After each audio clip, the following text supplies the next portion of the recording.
Hey everyone, Nightmare Comics 1 here, and this is not a review, uh, but this is something I thought very interesting. See, lately I've been watching a lot of cartoons. That's what I do, um, and I just decided to compile. Since this is a comic book channel, I just decided to compile my list of the top 10 shows, animated series. I'm not talking about movies. I'm not talking about things like Batman Returning to the Joker, or Batman Mask of the Phantasm, or Batman Superman Apocalypse, things like that. Not talking about things like that. I'm talking about actual animated shows, series based on comic books. Now, before I get started, I just wanted to say credit to every uploader of the intros of these of these shows, and I'm not using this to, as you know, to profit off of any of the intros or whatever. I will put a disclaimer in the description. Not trying to get this video flagged or anything like that. Um, but yeah, you know, but yeah, one thing I wanted to say. Yeah, sorry, woo, brain fart. Honorable mentions. Wolverine the X-Men is not on here, although it was very close. I just thought, like, it kind of stopped prematurely. Even though I'm a little bit of a hypocrite because I have a show on here that's actually still going on, but it's so good that it goes on the list, and it's pretty high on the list. And if any of y'all follow me on Twitter, y'all know what I'm talking about. Let's see, but Wolverine the X-Men, nothing from that show I can really take away. There's no moment from that show I can really take away from that show. But it was damn close. It was really really close, and I think that's the only real one that was like really close. That Savage Dragon was another one. I really enjoyed that show, even though it was a lot different from the books, and that's not a bad thing. I thought it was like very lighthearted. Um, just totally different from the book. Spawn animated series was also close, being on this list, but it didn't quite make it. And I mean, yeah, that's about it. Those are the only ones that were really close to being on this list. I mean, there's a few others. Oh yeah, Fantastic Four from the '60s was very close to being on here too, and Superman from the '30s that would have been on here, but I just thought, like, does that really count?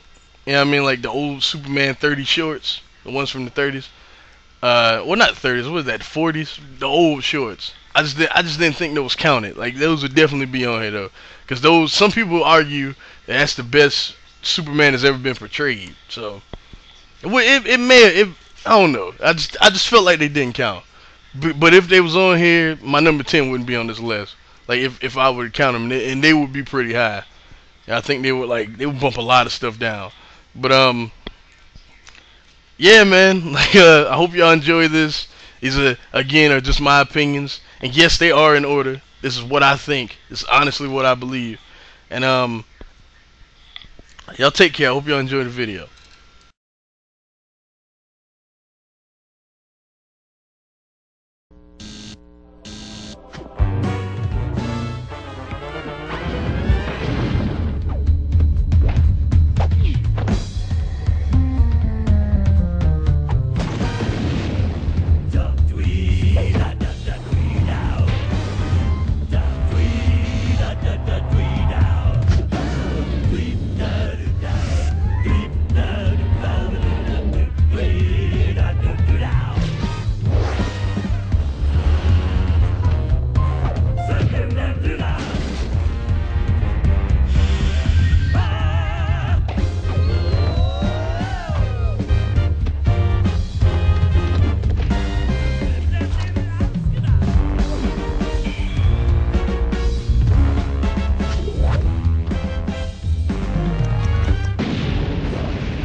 The Tick, the Tick. Very very fun show, but I gotta be honest. Like, I barely read any of the books. I know it's based on a book. I think I read a few little single issues here and there when I was younger, but just a funny show, man. Very fun show. The dynamic between Tick and Arthur were pretty good. The parodies of the different heroes you see from the Marvel and DC universe is very good, and also the art style of the show I thought was really cool, really colorful. Like, it really felt like you were watching a comic book unfold on your television screen. You know, 3 seasons. I think it was 3. I'm not looking at any notes. Um, Favorite characters on the show. I think her name was the Lady. She was supposed to be like a Wonder Woman ripoff. Um, just every villain he fought, like it was kind of ironic. Like he fought this one villain that was a turtle, but he had super speed. It was I thought that was funny. Um, it's just like he was so stupid. He was like if Homer Simpson decided to lift some weights and if he decided to lift some weights and fight some crime, you got the Tick. You know what I mean? It was just like, man, like this show, like honestly, Saturday mornings, I really look forward to watching the Tick, like every Saturday morning, and I have no regrets putting it on the list at all, even leaving out Wolverine and the X-Men. I know a lot of people gonna gripe about that when they see this list, but I'm sorry, man. I just had a lot of fun with the Tick, and my favorite character on the show was Arthur because he seemed to be the smart one, doing all the work and never got any of the credit, and the Tick took all the glory. Reminds me of other people I know of, but it's cool though. It's a cool show, a lot of fun. It's out on DVD, I think.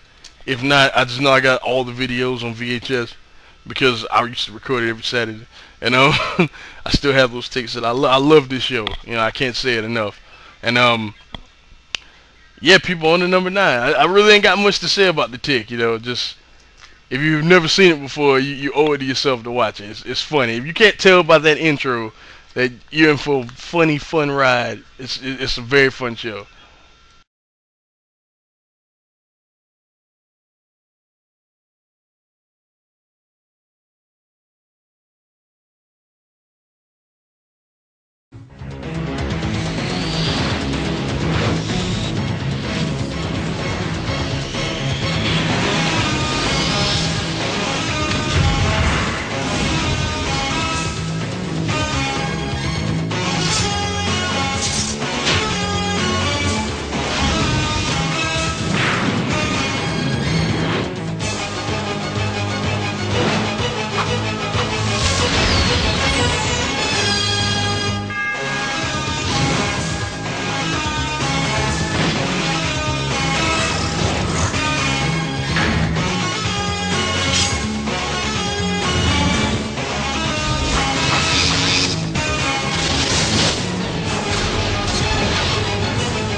X-Men. Everyone knows that theme. Everybody knows the hard rock sounds and every other thing that goes into that show. But that goes into that theme song and the intro and all that stuff. But all in all, man, this is a great show. Honestly, like, it's epitomized '90s cartoons. You know what I mean? Like, this is what you got. And the only reason this show is not higher because the animation. I know it was from the '90s. I know that, but when they got a little bit more money, you would think the animation would get better, right? No, shit got worse as the show went along. Like some of the scenes look really terrible. You know what I mean? And like, it's not that big a deal to me. You know what I mean? But as the show went along, you would think it would have got better, but it didn't. And especially as things in the '90s, seem to evolve with it. But honestly, though, the writing on the show was top notch, man. Like, still, I think that Steve Blum is the voice of Wolverine to me now. But I don't know the guy's name, but he was pretty good. I just thought that everybody did a good job. Everybody was written well. This show made me fall in love with Gambit as a character. You know what I mean? I just thought that all in all, like even the Dark Phoenix saga that he did on the show, since I wasn't really a heavy X-Men reader at the time, like, and then I went ahead and read it later. Like, this was, a pretty good depiction of that. If you never even like heavily read X-Men, like the comics, it was pretty faithful to the books and all. And like a Professor X, this is the one I think of, the one from X-Men animated series.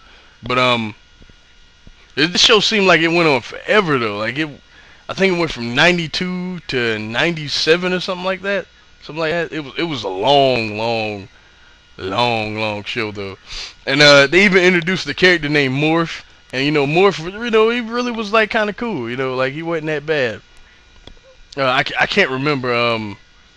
I don't think he's like an actual X-Men character. I think he was just made up for the show. But you know, it's all good. You know what I mean?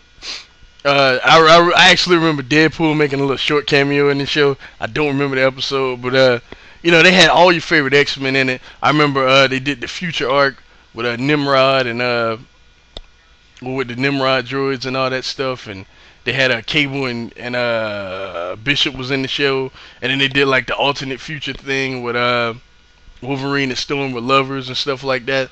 They even had Havoc was on the show. I remember a couple times. I thought Nightcrawler should have been a part of the main team, but he wasn't. You know what I mean? And it's all good though, man. Like this show is a fun show. Like, you know, they even did the like the main, you know, like one of the main focuses of the show were the anti-mutant, you know, extremists. You know what I mean? The people that didn't like mutants, wanted them all, you know, dead and banished. You know what I mean? It really felt like it felt real. To be honest, like the comics, that's one thing that made X-Men so great back in the day, because in the comics, you know, it was the same type of thing. But the show, it really felt real. Like you really felt like this is racism. You know what I mean? Because it is racism. But I think the show is like the best depiction of that, to be honest. Because like a lot of that stuff, man, it was like in your face, like, you know, get out of here, you mutie. We don't want you here. You know what I mean? And all, you know, it like the show really dealt with real issues. You know what I mean? But this was dope, man. Like, you know, they you know, they even did the whole thing about, you know, Magneto and like his origin and stuff like that. He have like flashbacks and things like that. Shadow King is even in this show. It's a good show, man. It's a great show. I'm pretty sure all y'all have seen it. I don't have to talk about it much. But yeah, that's X-Men. Now on to number 8.